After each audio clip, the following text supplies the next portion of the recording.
భగవంతుని కృపా అనుగ్రహం పొందాలంటే పాత్రత తప్పనిసరి అనే మాట చాలామందికి గొంతుక దిగదు. అనేక దారులు వెతుకుతూ భగవంతుని కృప కోసం ప్రాకులాడతారే కానీ పాత్రత సంపాదించాలంటే అంగీకరించరు.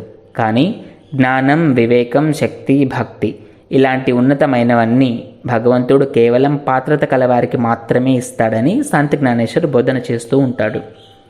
ఆ మాటలకు ఒక స్త్రీ కోపంతో లేచి, పాత్రత చూసి ఇచ్చే పక్షంలో ఇంకా దేవుని గొప్పతనం ఏమున్నది? తన బిడ్డలందరినీ సమానంగా చూడాలని ఆ తండ్రి ఒక తండ్రేనా? మానవులలాగే భేదభావం ఉన్నవాడు దేవుడేమిటంటూ జ్ఞానేశ్వరుని దుయ్యబడుతుంది. జ్ఞానేశ్వర్ మౌనంగా ఆ రోజు కార్యక్రమాన్ని ముగించి వేస్తాడు.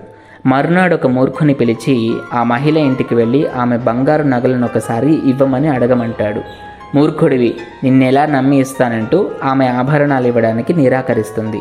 తర్వాత స్వయంగా జ్ఞానేశ్వరే వెళ్ళి ఒక్కసారి ఆభరణాలు కావాలని అడుగుతాడు. ఆమె మారు ప్రశ్నించక సొమ్ములన్నిటినీ తెచ్చి జ్ఞానేశ్వర్ చేతిలో పెడుతుంది.